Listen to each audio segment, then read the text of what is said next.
গির্জায় নতুন জন্ম শব্দগুলো অনেক শোনা যায়। নতুন জন্ম মানে পরিত্রাণ, এর অর্থ নতুন করে জন্ম নেওয়া। অন্য কথায়, এটি প্রভুকে গ্রহণ এবং পরিত্রাণ পাওয়ার ক্ষেত্রে ঈশ্বরের অনুগ্রহ। এটি প্রেমের একটি উপহার যা ঈশ্বর আমাদের নিঃশর্তভাবে দিয়েছেন। তাহলে খ্রিস্টানরা যারা এই উপহারটি পেয়েছেন, তাদের কেমন জীবনযাপন করা উচিত? আসুন আজকের অনলি দ্য বাইবেল পর্বের মাধ্যমে নতুন জন্ম শব্দের অর্থটি দেখি। যিশু উত্তরে তাকে বললেন, সত্যি সত্যি আমি তোমাকে বলছি, যদি না কেউ নতুন করে জন্মগ্রহণ করে, তাহলে সে ঈশ্বরের রাজ্য দেখতে পাবে না। নিকদিমাস তাকে বললেন, মানুষ বৃদ্ধ হয়ে গেলে কেমন করে জন্মগ্রহণ করতে পারে? সে দ্বিতীয়বার তার মায়ের গর্ভে প্রবেশ করে জন্মগ্রহণ করতে পারে না। পারে কি? যিশু উত্তরে বললেন, সত্যি সত্যি আমি তোমাকে বলছি, যদি না কেউ জল এবং আত্মা থেকে জন্মগ্রহণ করে, তাহলে সে ঈশ্বরের রাজ্যে প্রবেশ করতে পারে না। যা মাংস থেকে জন্মেছে তা মাংস, আর যা আত্মা থেকে জন্মেছে তা আত্মা। বাতাস যেদিকে ইচ্ছা বয়ে যায় এবং তুমি তার শব্দ শুনতে পাও, কিন্তু কোথা থেকে আসে এবং কোথায় যায় তা জানো না। আত্মা থেকে জন্মগ্রহণকারী প্রত্যেকেই তাই। ফরিসিরা মসির ব্যবস্থা কঠোরভাবে পালন করত এবং পূর্বপুরুষদের ঐতিহ্যকে মূল্য দিত। তারা পুনরুত্থান, ফেরেশতা, পরলোক গমন এবং মসিহের আগমনে বিশ্বাস করত। ইসরায়েলের নেতা হিসেবে তারা বিশ্বস্তভাবে ঈশ্বরকে অনুসরণ করার লক্ষ্য রাখত। তবুও যিশু তাদের কঠোরভাবে তিরস্কার করে বললেন, ধিক তোমাদের, যদিও বাহ্যিকভাবে পবিত্র, তাদের হৃদয় লোভ এবং কলুষতায় পূর্ণ ছিল, যেমন সাদাকালো কবর। ঈশ্বরের বাক্য শিক্ষা দেওয়া সত্ত্বেও তারা যিশুর সত্য বুঝতে ব্যর্থ হয়েছিল। পরিবর্তে তারা তাকে প্রত্যাখ্যান করেছিল এবং হত্যা করার চেষ্টা করেছিল। তবে নিকদিম ছিলেন একজন ফরিসি যার হৃদয় আন্তরিক এবং সৎ ছিল। যোহন 3:2 নিকদিম স্বীকার করেছেন যে যিশু অবশ্যই তার কাজ এবং অলৌকিক কাজ দেখে ঈশ্বরের কাছ থেকে এসেছেন। তিনি সর্বোচ্চ ইহুদি পরিষদ, মহাসভার সদস্য এবং সামাজিকভাবে অভিজাত ব্যক্তিত্ব ছিলেন, যার ক্ষমতা, সম্পদ এবং খ্যাতি ছিল অপরিসীম। যদিও তিনি আইনকানুনে পারদর্শী এবং কঠোরভাবে পালনকারী ছিলেন, তবুও সময়ের সাথে সাথে সত্যের প্রতি তার আকাঙ্ক্ষা আরও তীব্র হয়ে ওঠে তার কাছে। যিশু, যিনি অলৌকিক কাজ করেছিলেন এবং সুসমাচার প্রচার করেছিলেন, তিনি যে কোনো সাধারণ মানুষের চেয়ে আলাদা বলে মনে হয়েছিল। যিশুর প্রতিটি কথা সত্যে পরিপূর্ণ ছিল এবং তার শিক্ষা থেকে এক অবর্ণনীয় কর্তৃত্ব নির্গত হয়েছিল। নিকদিমাস রাতের বেলায় যিশুর সাথে দেখা করতে যেতেন, অন্যদের দৃষ্টি এড়িয়ে, কারণ তিনি তার চারপাশের লোকেদের দৃষ্টি আকর্ষণ করতে ভয় পেতেন। যিশুর সাথে দেখা করার পর নিকদিমাস সম্পূর্ণরূপে রূপান্তরিত হন। তিনি ফরিসিদের সামনে যিশুর পক্ষ নিয়ে বলেছিলেন, আমাদের আইন কি একজন ব্যক্তির কথা না শুনে এবং তার কাজ না জেনে তাকে বিচার করে? একজন ইহুদি নেতার পক্ষে এই ধরনের বক্তব্য দেওয়া সহজ ছিল না, এতে তার পদ হারানোর এবং নির্যাতনের মুখোমুখি হওয়ার ঝুঁকি ছিল। তবুও তার আত্মপক্ষ সমর্থন, তার আন্তরিকতা, দৃঢ় বিশ্বাস এবং যিশুর প্রতি অবিচল বিশ্বাসের গভীরতা প্রকাশ করে।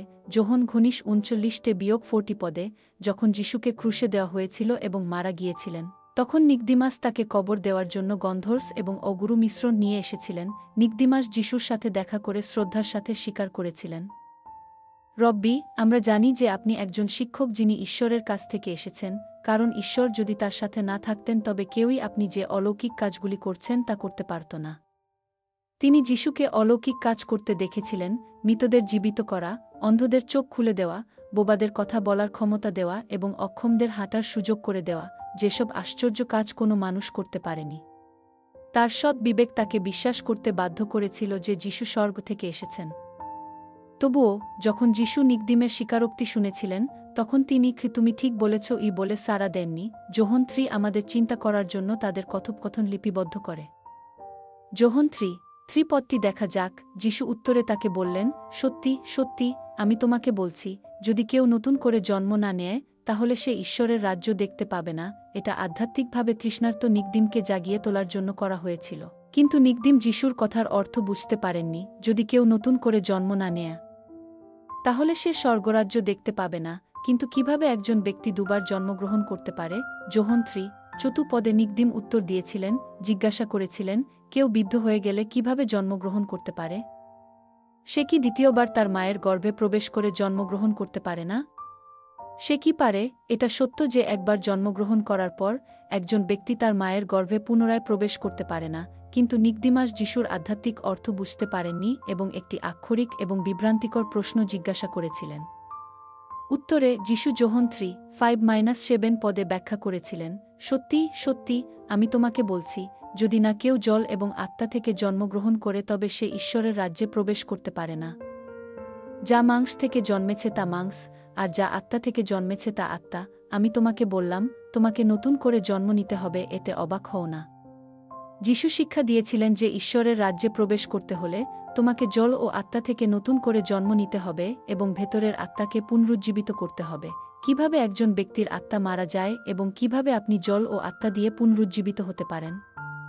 প্রথম মানুষ আদম ধুলো থেকে তৈরি হয়েছিল, কিন্তু যখন ঈশ্বরের জীবনের নিঃশ্বাস তার মধ্যে প্রবেশ করেছিল তখন সে একজন আধ্যাত্মিক সত্তায় পরিণত হয়েছিল। অন্য কথায়, সে একজন জীবন্ত আত্মা হয়ে ওঠে। যখন আদমের আত্মা জীবিত ছিল তখন সে ঈশ্বরের সাথে যোগাযোগ করেছিল এবং কেবল সত্যই পেয়েছিল। তাই কোনো মন্দ বা পাপ ছিল না। কিন্তু আদম যখন এদনে ঈশ্বরের আদেশ অমান্য করেছিল এবং ভালোমন্দ জ্ঞানের বৃক্ষের ফল খেয়েছিল তখন তার আত্মা পাপের বেতন মৃত্যু কি এই আইন অনুসারে মারা গিয়েছিল। সে ঈশ্বরের সাথে যোগাযোগ হারিয়ে ফেলে এবং মানসিক ব্যক্তিতে পরিণত হয়। তার আত্মা মৃত এবং ঈশ্বরের কাছ থেকে আধ্যাত্মিক জ্ঞান ছাড়াই সে শয়তানের মিথ্যা গ্রহণ করে এবং জগতের আকাঙ্ক্ষা অনুসরণ করতে শুরু করে। আদমকে এদন থেকে বহিষ্কার করা হয়েছিল এবং তার পুত্র কয়িন তার ভাইকে হত্যা করার পাপ করেছিল। আত্মার মৃত্যুর অর্থ হল যখন আদম পাপ করেছিল এবং ঈশ্বরের সাথে যোগাযোগ হারিয়ে ফেলেছিল তখন আত্মার সত্য সম্পর্কে জ্ঞান চলে গিয়েছিল। অসত্য প্রবেশ করে আত্মাকে সম্পূর্ণরূপে আবদ্ধ করে শক্তিহীন এবং মৃতের মতো করে তোলে। প্রথম মানুষ আদমের আত্মা মারা যায় এবং তার সমস্ত বংশধর মানবজাতি একটি মৃত আত্মা নিয়ে জন্মগ্রহণ করে, অন্ধকারে বসবাস এবং নরকের জন্য নির্ধারিত। কিন্তু ঈশ্বর মৃত আত্মাকে পুনরুজ্জীবিত করার এবং স্বর্গে প্রবেশাধিকার দেওয়ার একটি উপায় প্রদান করেন। এটি হল যীশু খ্রিস্টকে গ্রহণ করা এবং জল এবং আত্মা থেকে পুনর্জন্ম লাভ করা। তাহলে জল থেকে পুনর্জন্ম লাভের অর্থ কী? এর অর্থ হল ঈশ্বরের বাক্য অনুসারে কাজ করা, হৃদয়ের খতনা গ্রহণ করা এবং সত্যের দ্বারা রূপান্তরিত হওয়া। জল অনন্ত জীবনের জীবন্ত জল, ঈশ্বরের বাক্যের প্রতীক এবং যিশুকে নির্দেশ করে, যিনি মাংসে সৃষ্ট বাক্য। যিশু যোহন 4:14 পদে বলেছেন, কিন্তু যে কেউ আমি যে জল দেব তা পান করবে সে কখনো পিপাসা পাবে না। কিন্তু আমি তাকে যে জল দেব তা তার অন্তরে অনন্ত জীবনের জন্য প্রবাহিত জলের কূপ হয়ে উঠবে, যা অনন্ত জীবনের জীবন্ত জল প্রকাশ করে। জল তৃষ্ণা নিবারণ করে, জীবন টিকিয়ে রাখে এবং অপবিত্রতা পরিষ্কার করে। ঈশ্বরের বাক্য হৃদয়ের অশুচি ও মন্দকেও পরিষ্কার করে, কিন্তু যেমন পান না করলে পানি তৃষ্ণা নিবারণ করতে পারে না, ব্যবহার না করলে তা পরিষ্কার করতে পারে না, তেমনি ঈশ্বরের বাক্য অকেজ যদি না তা মেনে চলা হয় এবং অনুশীলন করা হয়। যখন আমরা ঈশ্বরের আদেশ অনুসারে ঘৃণা, হিংসা, বিচার এবং নিন্দার মতো মিথ্যা বর্জন করি তখন আমাদের হৃদয় পরিষ্কার হতে পারে। যখন আমরা তার আদেশ অনুসরণ করি, অন্যদের ভালোবাসা, সেবা এবং মঙ্গল কামনা করি, তখন সত্য আমাদের হৃদয়কে পূর্ণ করে, অসত্যকে দূর করে ঈশ্বরের বাক্যের সত্যে নিজেদের পূর্ণ করার অর্থ হল জল থেকে নতুন করে জন্ম নেওয়া। তাহলে আত্মা থেকে নতুন করে জন্ম নেওয়ার অর্থ কি? পরিত্রাণ পেতে হলে আমাদের জল, ঈশ্বরের বাক্য এবং আত্মা থেকে নতুন করে জন্ম নিতে হবে। যীশু খ্রিস্টকে গ্রহণ করে এবং পবিত্র আত্মা গ্রহণ করে মৃত আত্মা পুনরুজ্জীবিত হয়, যা ঈশ্বরের ইচ্ছানুযায়ী আধ্যাত্মিক সত্তায় রূপান্তরিত হতে দেয়া। পবিত্র আত্মা আমাদের হৃদয়ে আসেন, আত্মাকে পুনরুজ্জীবিত করেন, ঈশ্বরের বাক্য বুঝতে সাহায্য করেন এবং পাপ ত্যাগ করতে, সত্য ও আত্মার মানুষ করতে পরিচালিত করেন। পবিত্র আত্মার সাহায্যে মৃত আত্মাকে জীবিত করা হয়, যার অর্থ আত্মা থেকে পুনর্জন্ম লাভ করা। যদি কেউ জল এবং আত্মা থেকে পুনর্জন্ম না পায় তবে কেউ ঈশ্বরের রাজ্যে প্রবেশ করতে পারে না। ইফিসীয় 2:8 বলে, কারণ অনুগ্রহে তোমরা বিশ্বাসের মাধ্যমে পরিত্রাণ পেয়েছ এবং তা তোমাদের নিজেদের থেকে নয়, ঈশ্বরের দান। এর অর্থ হল জল ও আত্মা থেকে পুনর্জন্ম এবং অনন্ত জীবন অর্জন হল ঈশ্বর পিতা, পুত্র এবং পবিত্র আত্মার ভালোবাসা থেকে মুক্তভাবে প্রদত্ত উপহার। আমাদের এই অনুগ্রহ স্মরণ করতে হবে এবং সর্বদা কৃতজ্ঞ থাকতে হবে। প্রভুকে গ্রহণ করে এবং জল ও আত্মা থেকে পুনর্জন্ম লাভ করার পর আমাদের পৃথিবীতে ফিরে গিয়ে পাপে বাস করা উচিত নয়। পবিত্র আত্মার মাধ্যমে আমাদের অধ্যাবসায়ের সাথে আত্মায় ফল ধরতে হবে, আমাদের পাপ ত্যাগ করতে হবে এবং সত্যের হৃদয়ে রূপান্তরিত হতে হবে। তাহলে ক্রুশবিদ্ধ যিশুর ভালোবাসা আমাদের সম্পূর্ণরূপে পূর্ণ করতে পারে, আমাদের নিখুঁত পরিত্রাণ অর্জনের সুযোগ করে দিতে পারে। আমি প্রার্থনা করি যে তোমাদের অন্তরে বাসকারী পবিত্র আত্মা তোমাদের হৃদয়ে স্বাধীনভাবে কাজ করুক। তোমার জন্য প্রার্থনা করি। প্রিয় স্বর্গীয় পিতা, তুমি যিশুকে আমাদের ত্রাণকর্তা করেছ এবং যখন আমরা তাকে গ্রহণ করেছি তখন তুমি আমাদের পবিত্র আত্মা দান করেছ, আমাদের মৃত আত্মাকে পুনরুজ্জীবিত করেছ। জল ও আত্মা থেকে পুনর্জন্ম লাভের আশীর্বাদের জন্য আমরা তোমাকে ধন্যবাদ জানাই। পরিত্রাণ অর্জনের জন্য আমরা যেন পরিত্রাণ পেয়েই থেমে না যাই, বরং তোমার বাক্যের সত্যের মাধ্যমে প্রতিদিন নিজেদের নবায়ন করি। পবিত্র আত্মার উপর নির্ভর করতে সাহায্য করুন, যাতে তিনি সত্যের মানুষে রূপান্তরিত হতে পারেন।